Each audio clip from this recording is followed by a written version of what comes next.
Good morning, everybody. Kyle here with Mike Maier again. We are doing our Friday mornings at MMI. I've got my big cup of coffee. It's coffee 1.5, really. Mike, you've got yours, it looks like. This is like when you go fishing and you hold the fish out to make it look really big. Look at the fish I caught. But it's like my coffee cup. Or you can like look how small my coffee cup is. Well, Right? mine actually is pretty sizable. Yeah, it's as big as my head. Here, look. Yeah, there you Yeah. go. So thank you all for joining us this morning. I learned that from my mother-in-law, by the way, too. She talks about how big of a fish she catches, and she does that. Sorry about that. Hold it out like this. So Sorry. we appreciate you all taking a look at our video from a couple weeks ago. We had a great discussion on ball joints and the importance of those. So if you haven't seen that, please check that out. This morning, I think we're hoping to talk about a pretty important subject, something on the minds of a lot of people. Mike, I've seen a couple photos come across Facebook and Instagram now of an old car making some fresh appearances. You want to tell me what's going on with that? Yeah, Old Blue actually made it back to the course after 5 years, but kind of with a renewed direction. So yeah, it's been a big subject, and it sounds funny. I get so focused on, I don't know, I guess whatever's in front of me. I don't think about what's around me and the kids and my wife, amongst, like, everybody always wants to see what they like, right? So if you give them something they like, then they just eat it up, and then, but you really, I don't know, it's like, where am I going with this? It's like, so I really don't care about doing what people like. I always want to do something fun and fresh and new and different. And so kind of getting Old Blue back, it sounds kind of bad to say it, but I was like, I did that. What's new about it? And I gotta say, I definitely was not seeing the point. I wasn't seeing what my two kids were saying and my wife was saying. And I started to try to put myself in um my kids' position, remembering when I was a kid and wanting to drive my dad's race cars. My dad would sell off his race cars for the next race car. But as a young 6-year-old little boy or a 10-year-old kid or a bloodthirsty 16-year-old wannabe driver kid, I I wanted to drive what my dad drove so bad. I wanted to feel what he felt. I wanted to try to tame the beast that he had once tamed. And since you're a kid, these things are so much bigger in your mind. And you know, and so there's like a sweet spot in time to be able to try to give that. I really wish I would have had that opportunity with my dad's stuff. And then instead someone bought it, took it away, put it in a warehouse, or someone had it on display somewhere and you weren't really allowed to touch it, and it's your own dad's stuff. And so I tried to put my mind in that frame. And so getting Old Blue together wasn't really for me this time, which it was originally. Then it became business. And then it's more so to let them eat, let the kids eat. My wife hasn't driven in a number of years now. She's been doing the kid thing and going to all the practices and doing all the everything and the vet and the school meetings and taking care of me because I'm a train wreck. And so what ended up happening is it was like, if I got that car going, they were asking for it. It was something to give them. And so the NASCAR motor had been sitting on the side, waiting to be rebuilt. And I was like, oh, I don't want to put it back together until I got the NASCAR motor. The typical thing. You got to have all that. You got to have this. You got to have that. And my wife looked at me one day and she goes, why don't you take your own advice? I'm like, what do you mean? And I always tell customers all the time, I'm like, just make sure the car keeps driving. Even if it's not the motor, even if it's not the differential, even if it's not the set of tires you should have. You know, as long as you can drive it and keep using it and keep that little kindling spark alive, that's what I always tell people, because that's what was told to me by Frank Stagnaro. And Frank's a guy that I've driven for with one of my best friends. He owns that white 65 fastback that we've raced forever. He always said, don't tear it apart to where it's not drivable. That was like his rule. Now, 5 years later, the car hasn't driven. The little stock 302 that's sitting under the workbench that it always had before is still sitting under the workbench. And I go, and she's like, dude, put the motor back in, put the 302 in, get the car running. We still have the transmission, the top loader. And so I was like, all right, I'll do it. And I super reluctantly started working on it just because it wasn't like the right setup, you know. Mm-hmm. And so I'm putting it together, and I'm starting to realize over the last, because that motor hasn't ran in over 12 years. You know, since the Big Muscle video, that was the last time that motor ran. It's been 12 years since then already, huh? Yeah. Wow. Right. And so I started looking at the motor. I drug it out from under the bench. There's like a paint tarp over it. And I'm like, all right. So one night during movie night with the family, I rebuilt the carburetor at the coffee table. You know, like I sat down, I put a beer down, and I brought the kit, the carburetor rebuild kit home. And I always kept it pretty clean, the carburetor, so it wasn't all crusty. But, you know, I looked at my wife and I was like, can I bring the carburetor in? She's like, okay, I don't care. I'm like, yes. Totally rebuilt it during like a James Bond movie or something, you know. One hand on the carb, one hand in the popcorn bucket. Hopefully, yeah, well, it was more like carburetor beer. Okay.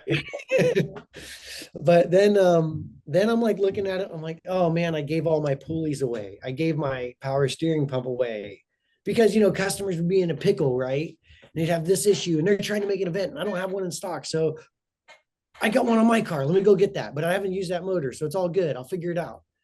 So I've like scavenged off of everything for the last dozen years. And I had no idea that I had done all that. I just, you know, you don't add it up. So I had no pulleys. I had no alternator. I had no alternator brackets. I had no power steering pumps anymore. I didn't have a lot. My MSD was gone. I have no idea where that went. The distributor was there, so that was cool.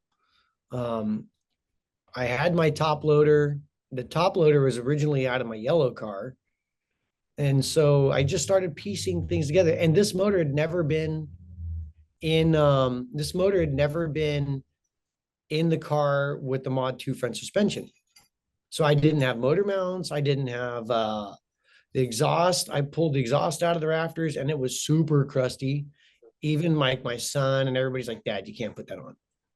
So now I'm rebuilding an exhaust. I'm putting a hydraulic clutch system in it because it never had a hydraulic clutch before, had a Z-bar. Power steering lines are all different now because Lord knows where all that went. Motor mounts are all different. I mean, dude, the radiator's a different deal now. I mean, it just on and on and on. So what should have been something easy was like Gilligan's Island. It was supposed to be a 3-hour tour, but 5 months later, last Friday, actually not last Friday, but the Friday previous, we went to a neighbor's house for dinner. And we raced with him. It's Andy McKee and Teresa, and they're old family racer friends of ours. And I'm just chilling and I'm talking with them, and I'm like, you know, all I got to do is put the differential in, finish the exhaust, wire the car, wrap up a couple other things, and this thing can run. Mm-hmm. You know, I mean, I replumbed the brakes. I did a bunch of other stuff, but all that was kind of done. And the exhaust was kind of done. And so, of course, I could do that. And so that was it was a week and a half ago, I guess 2 weeks ago. So we kind of put the thrash on. I didn't tell everybody in the shop that I was planning on doing this. I just was doing it at night. And the guys that would come and help out in the evenings, I would just kind of give them a to-do list. And rather than kind of BS, and I just kind of kept digging and pushing.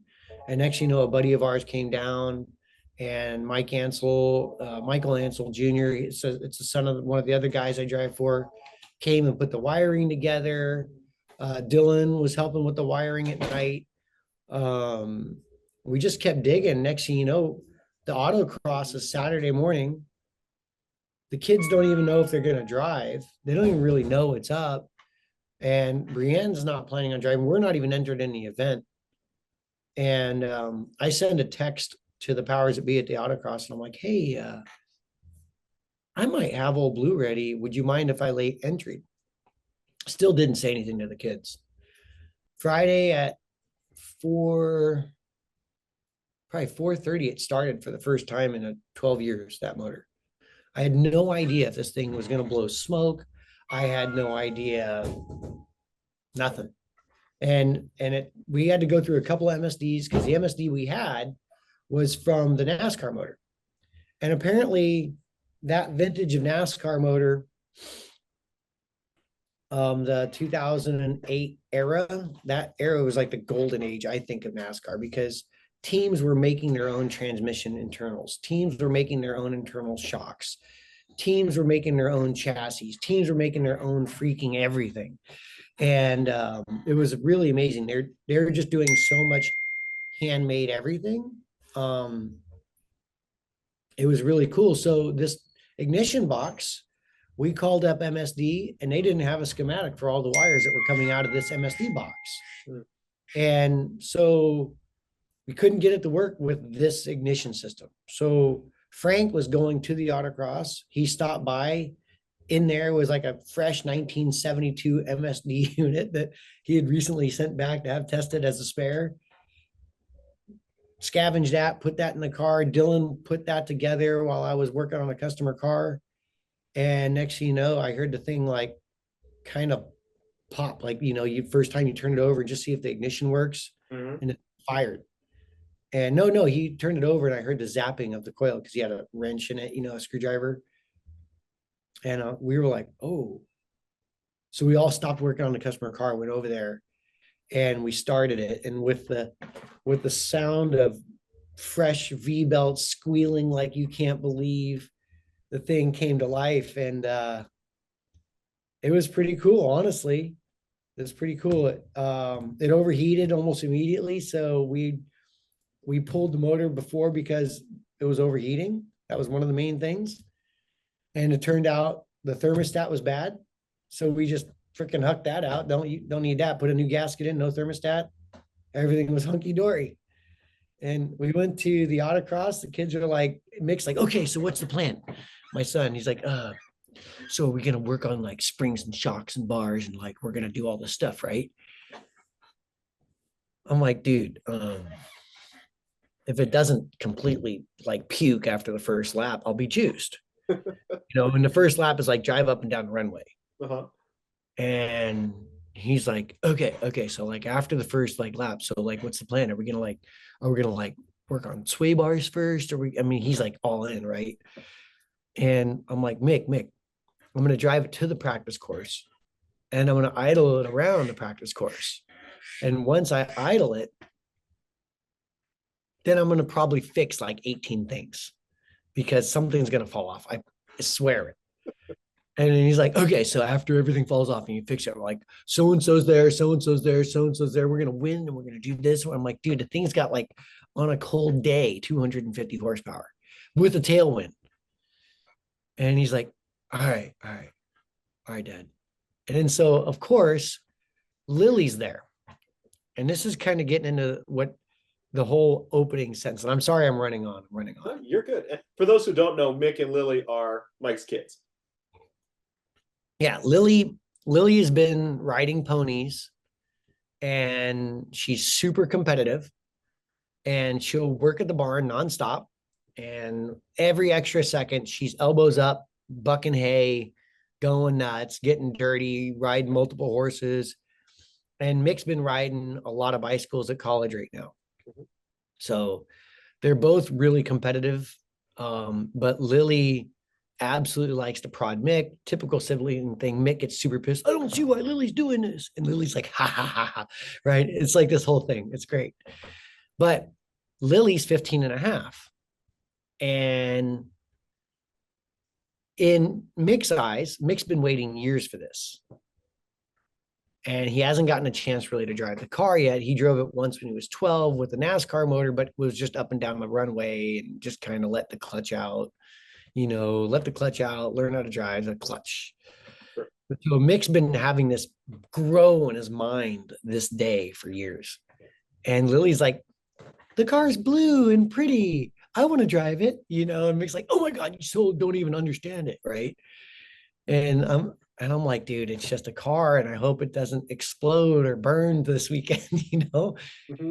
And so, anyways, long story short, I sit in the car with Lily first to teach her how to use the clutch and the 4-speed and all these different things, and we're gonna idle around the practice course. And Mick is just like, dude, get this rookie out of the seat. And then so I explained to Lily, I'm like, just imagine you got a brand new pony and you've been working at it for years. And here's Mick, like trying to play ride 'em cowboy, never rode a horse before, on your horse before you get to ride it. Mm-hmm. And she's like, okay. So she was actually being nice to him. It was pretty cool. So long story short, it makes it through practice. I adjust the floats a little bit. I got this NASCAR power steering pump on it. It's supposed to like spin at like 18,000 RPM. It's actually 9,000 RPM is what this thing's. It's a gnarly pump. So it doesn't pump at all at low RPMs. So if you slow down, it goes full manual. And then it releases once you get into the RPMs, And so it's kind of a basket case, this car. Squeaking, but nobody cares because it's out. Mm-hmm. I'm tightening bolts up, like, oh, that's about to fall off. But the kids don't care. So now here it goes. Mick runs the big course. Lily runs practice. Lily and Brienne go back down after Mick runs the big course for the enters the first day because at our site we have a practice course and a big course, a proper course set up at the same time. And this is Crow's Landing, right? Crow's Landing, American Autocross. We can go down and literally park at the practice course and just do bar changes and spring changes and shock changes and literally until you fall over all day long. It's nonstop. So it's really wonderful. There's a little timer down there. It's 30-second course. And then you get the big course, which is generally a minute, and all the proper autocrossing goes down there. So Lily practices down at the practice course. Mick goes down, runs the car at the big course. Brienne takes the car back down to the little course with Lily, and they proceed to put 10, 15, 20 laps on the car. Mm-hmm. And next thing you know, because I'm working my run group now, because I ran the Corvette this weekend, there was just too much going on for me to drive that car too. And I'm working course and I'm looking down the runway and I see Lily just making lap after lap after lap after lap. And then we'd super jerry-rigged the wiring too. So there was like the coil through a coil and you had to let the coil cool down because it was like late night, midnight. And I don't know, put this one together. It worked. Okay. And so we knew that we have a long to-do list, but we got the thing cobbled together. And so every once in a while I'd see the car rest and then the car go back out again and it would rest and it would go back out again and then it'd cool off. And Lily comes back. She's like, Mom drove. I'm like, really? Because Mom's a savage. Brienne's a savage. She acts like she's not into it. She's absolutely into it. She's just like covering the beast right now. She's like holding it back.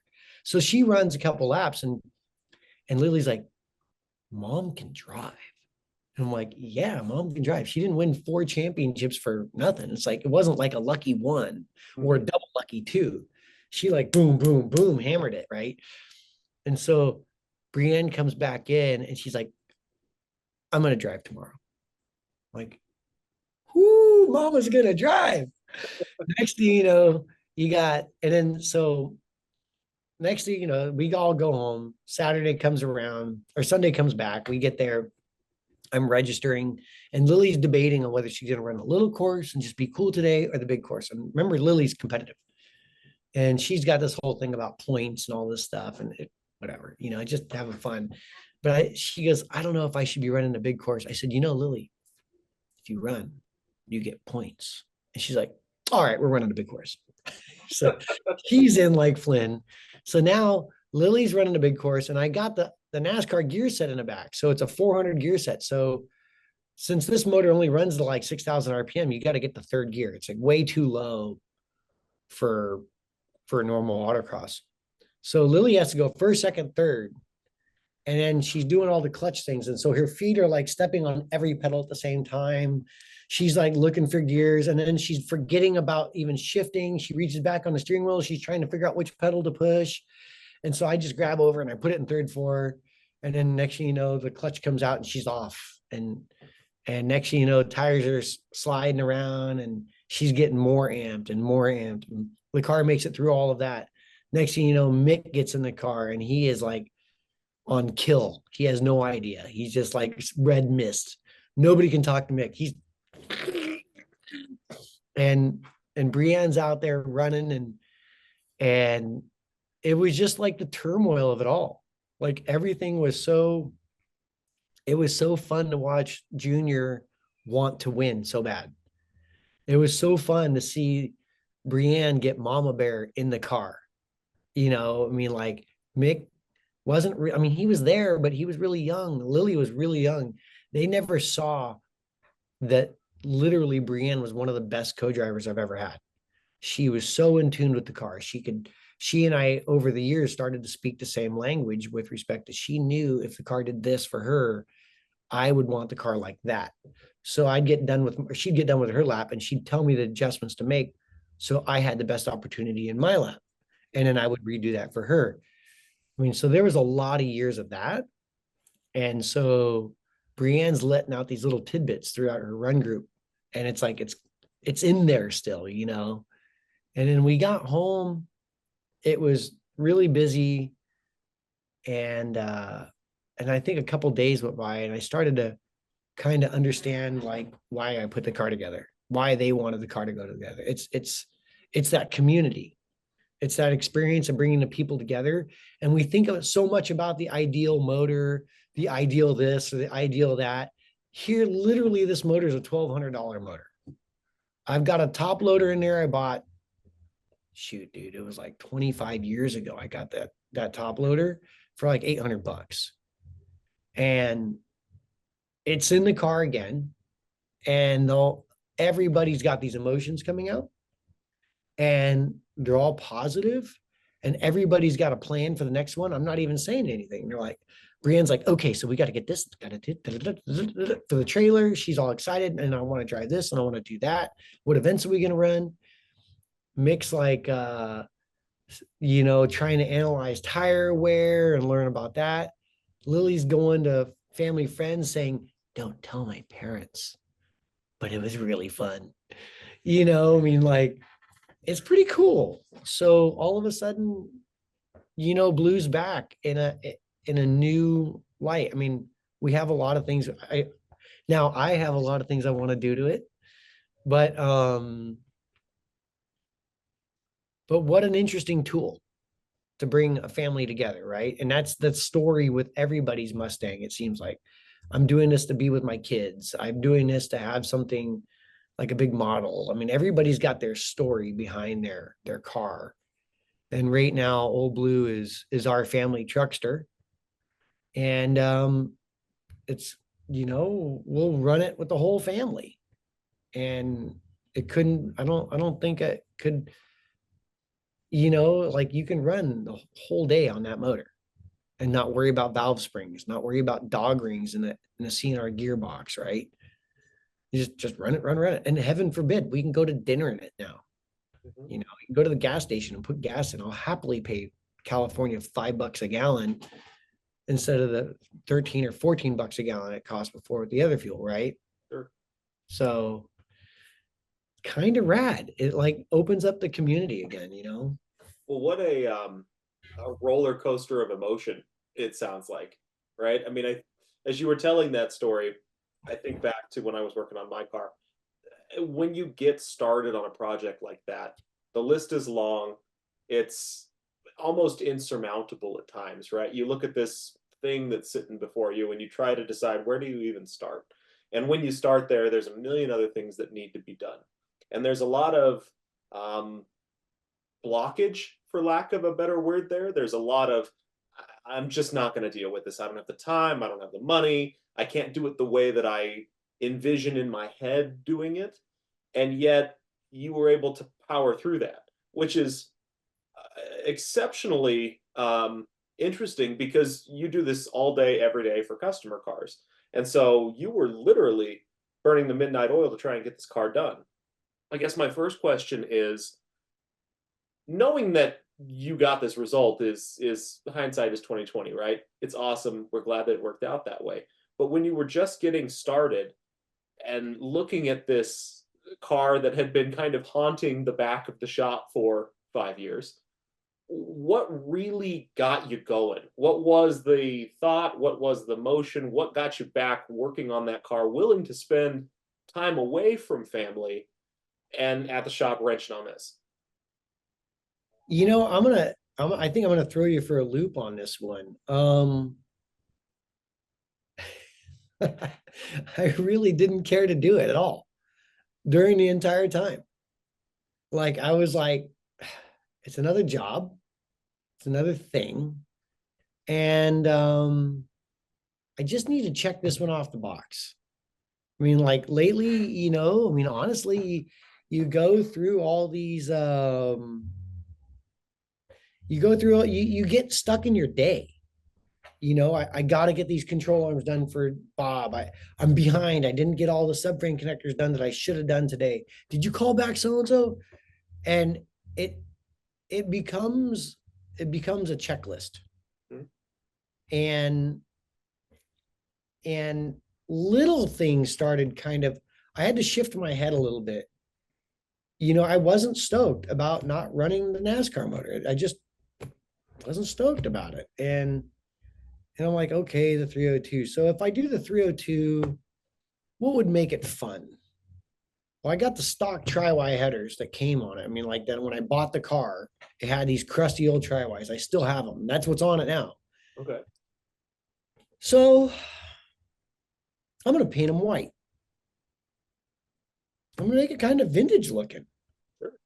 I got these cool valve covers that I replicated from Frank's car. The very first valve covers I ever welded up from Frank Stagnaro were these powered by Ford steel valve covers, but I put these stacks that the Cobra valve covers had, and that's what he had me do. You put these tubes on the top of the valve cover for breathers, and then you slice in these pie cuts diagonally, and you put these baffles in, so when you run RPM, it can't blow the oil out. And it's an old vintage trick. So I have these, and I'm like, well, I'm going to put those valve covers on, and I'm going to put white headers on it. And then my spark plugs were hella crusty, the wires. So I splurged and I got a fresh set of black spark plug wires, right? And it was just like, and then I was like, you know, I'm going to paint the engine compartment because it's super crusty.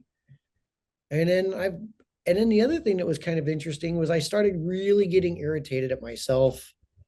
Because that car is like a super duper tree, like layers and layers. There's rings and rings, and you can go back and see all the different levels of growth. And I'd say the last 10 years here at this shop have been absolutely tremendous in our growth. 15 years ago, if the two parts stuck together, I mean, I'm overdoing this, but it was we were stoked. But as time went on, let's not just weld it, let's TIG weld it. Let's not just do this, let's make sure it's machined right. Let's not just use that, let's do the right thing. Let's take the time and do that little thing right, because that little thing, even though it might be basic, let's just do basic really good. You know, so I think that started getting me stoked. That started latching on to me. The exhaust, the kids hammering me about my crappy exhaust from 15 years ago with boogered MIG welds and stuff. And so now I went back and I made a really nice stainless exhaust for it. You know, I tigged it all up. I started kind of focusing on, okay, this next thing, I'm going to do it nice. And then I started kind of gaining momentum. When I started thinking about getting the kids to drive and putting myself in that position. you know, it wasn't about Mike Maier driving the car anymore in this situation. It was about fulfilling someone else's daydream, you know, and I think that became more powerful.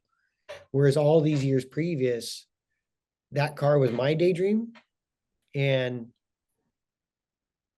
and then and then the funny thing about the car was it was my daydream, the first rev, to drive it to Tahoe, to go on long drives, to have a family car. That was my daydream. Then when Good Guys came around, and I'm segueing a little bit here, when Good Guys came around, it became a business. I for damn sure wasn't going to let my buddy Kyle Tucker come into my town and beat me on my territory. So all of a sudden, Red Mist came into Mike Maier, right? And Kyle's a pal of mine. So sorry, but yeah, I wasn't gonna let anybody come into my territory and win, and I wasn't gonna wherever I went with that for business reasons. I'm gonna bust some skulls. But that made it become a to-do list. Mm-hmm. And then I kind of think I lost track of the whole thing. I lost track of the meaning. I lost track of all sorts of stuff with that car. And again, more segueing, but to try to get motivated some more, I sat down the other morning. It was a Saturday morning. I got here and I was drinking coffee. And I really never have done this. I never sat down and just watched videos of Old Blue. I always watch other stuff. I watch how to weld together a bicycle frame, or watch old vintage Trans Am stuff, like 80s Trans Am stuff. That's probably my favorite. And so then with that, I started watching all these Old Blue videos, and it was like, fuck, dude, that car's been around a lot. Like, it ran a lot of races, and it was just checking off a box every event. It wasn't to do another event. It wasn't for any kind of like build the popularity of it. It's just we had to go to this event. We had to do our best, and we had to go to the next event. And then you start looking back at all these videos, and you're like, holy crap, that car did a lot of crap. It spent a lot of time in a hauler. I mean, when you got a spare set of shocks just for the hauler, you got a lot of hauling miles. Mm-hmm. And so this whole thing, it started kind of tumbling as I got closer to the event.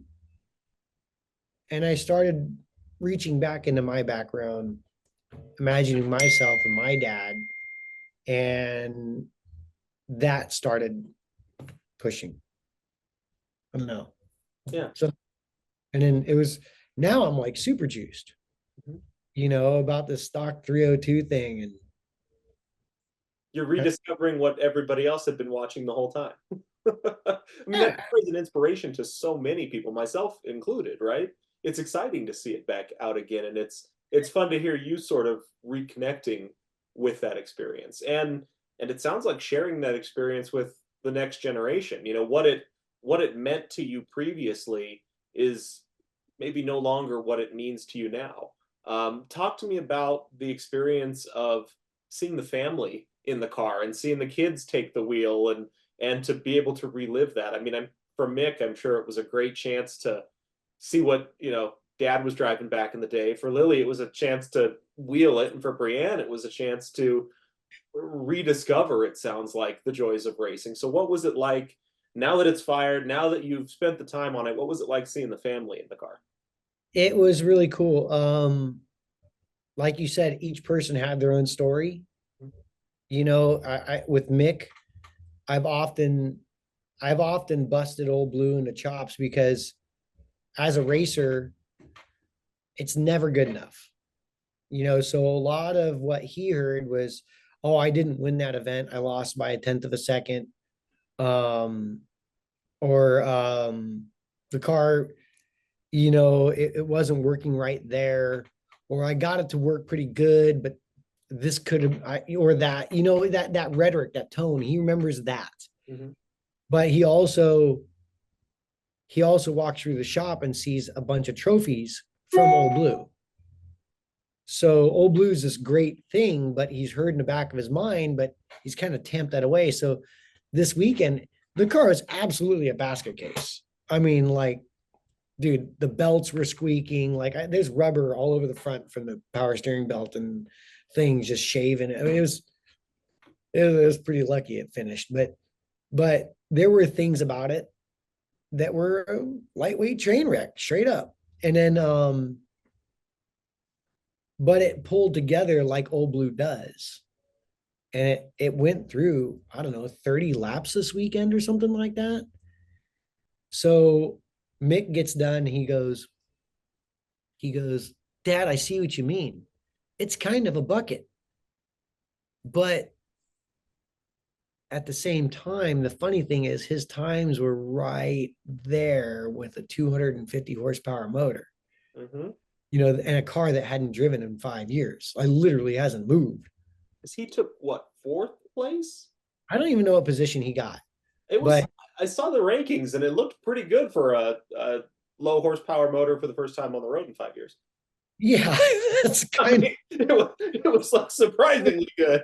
that's kind of what I'm saying. It's like you're shifting to third, shifting to second, and there's like all these little stupid things going on. And I mean, so he was like, so for Mick, it was cool to see him want to go so bad, want to drive, want to make adjustments. He was all in. Lily, she's kind of undercover. She had this glow the whole time.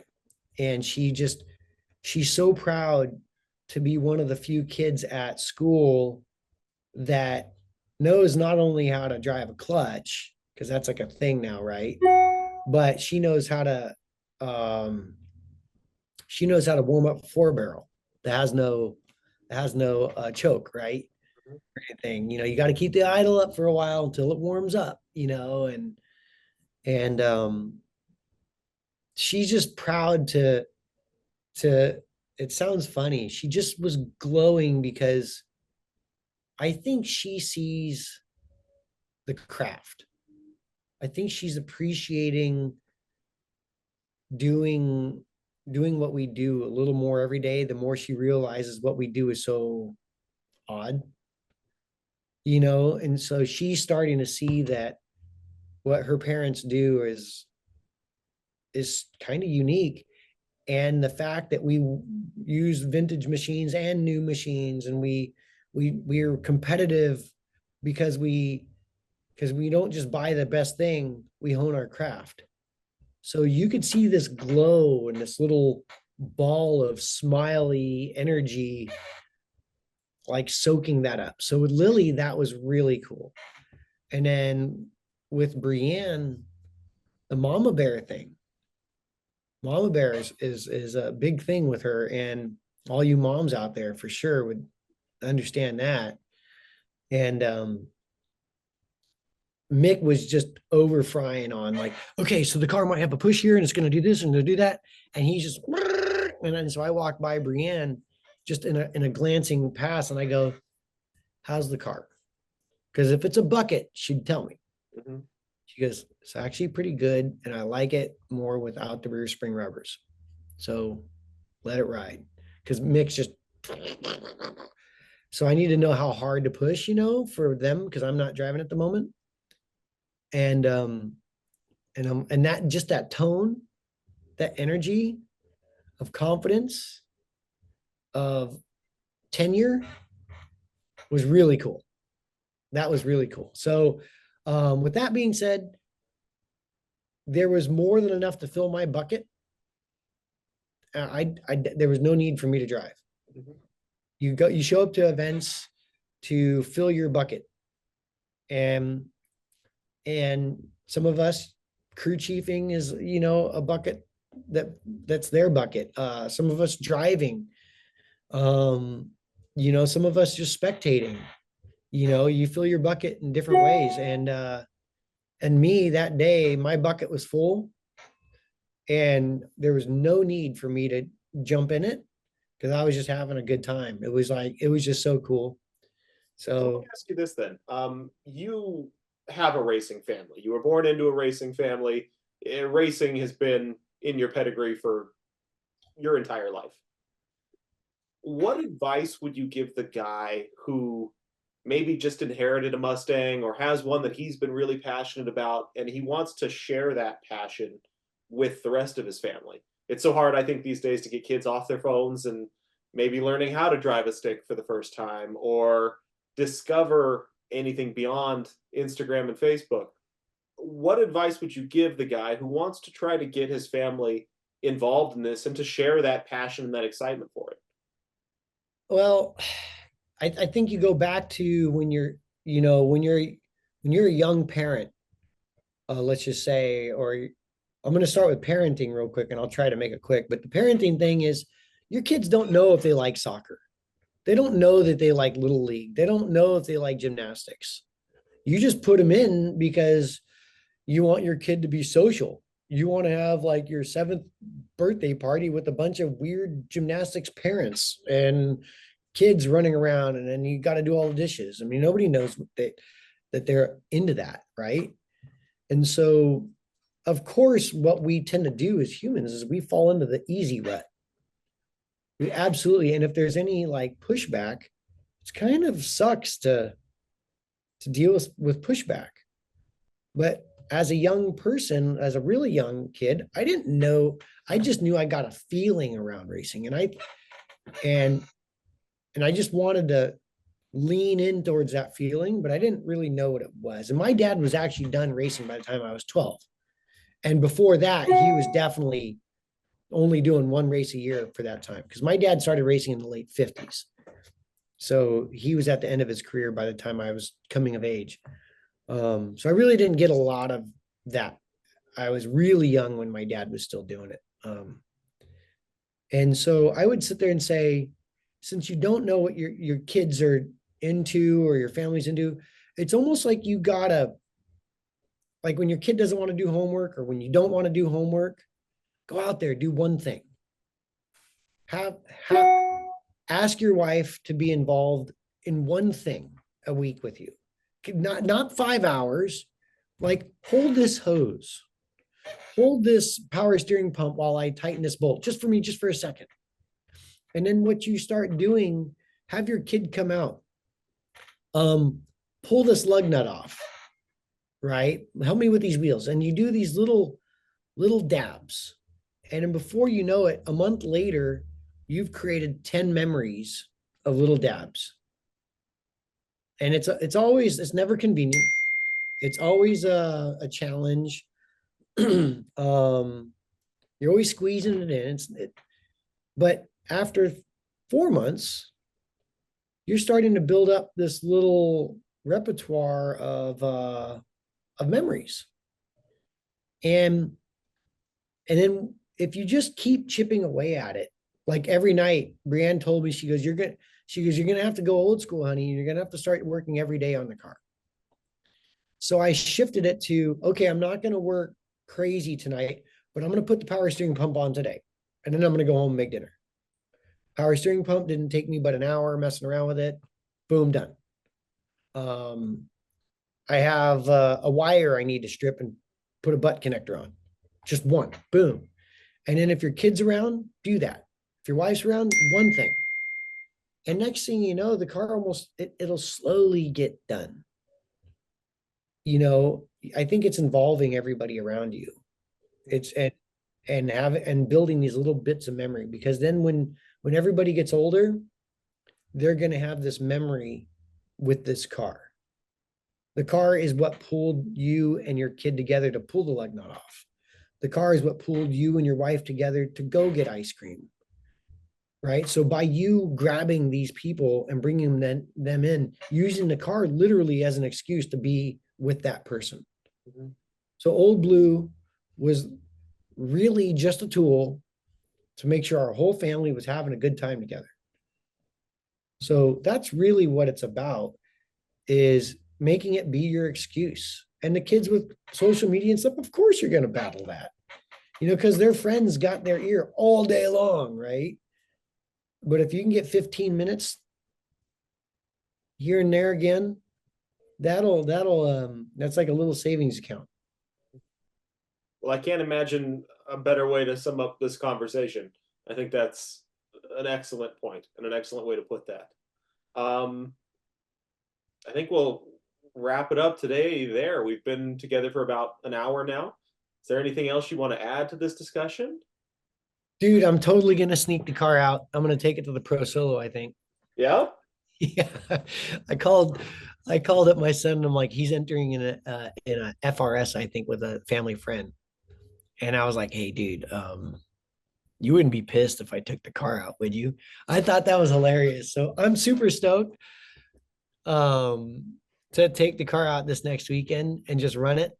And just because I saw them doesn't mean I don't want to beat the crap out of it myself. So that's the next event for me. I'm really excited to do that. What are you doing? What's your next event? So the reality is we're going to start seeing Old Blue a lot more then. Well, if it doesn't blow up. That's true of all the cars, though, isn't it? This weekend, at least for my car, I'm going to be trying to install my diff breather now. Oh, cool. Yeah, as you knew, I had some issues with some diff breathing last year and blew up my diff, or at least the pinion bearing on the front. So I've got my little breather setup installed, but now I need to run the hoses and get all that put together. So yeah, we've got my first event is coming up a little less than a month from now. Summer autocross gets started a little later here in Colorado, so just trying to gear up and get ready for that. That's awesome. That's awesome. Now, are you're towing your car there, right? I am, yeah. We picked up a trailer about a year and a half ago, and so it's been a godsend to just be able to put the car in the trailer and then drive to the event in the truck in the morning instead of having That can be a conversation all to itself. Is just trailers. Oh, yes, it can. And I maybe love it should be at some point. Yeah, and trailers are like freaking awesome. I can geek out on that like all day long. That's cool. Uh-huh. Uh-huh. All right. Well, maybe we'll put an earmark in that one for next time. So if you all have some suggestions or some ideas for conversation, please let us know. I know that a couple of you reached out with questions after our last video. I'm going to start compiling those and see if we can't do more of a Q&A session in the future. So please, if you have questions, if you have suggestions for us, Yeah, either drop them in the comments or send us an email. What's up, Mike? I said stack and pack the questions. We'll get to it. Yes, please. So send them our way. Otherwise, thank you for joining us today, Mike. Thanks for making the time. Back to the salt mines. We'll catch you all in a couple weeks. Thanks so much. Yeah. Bye-bye.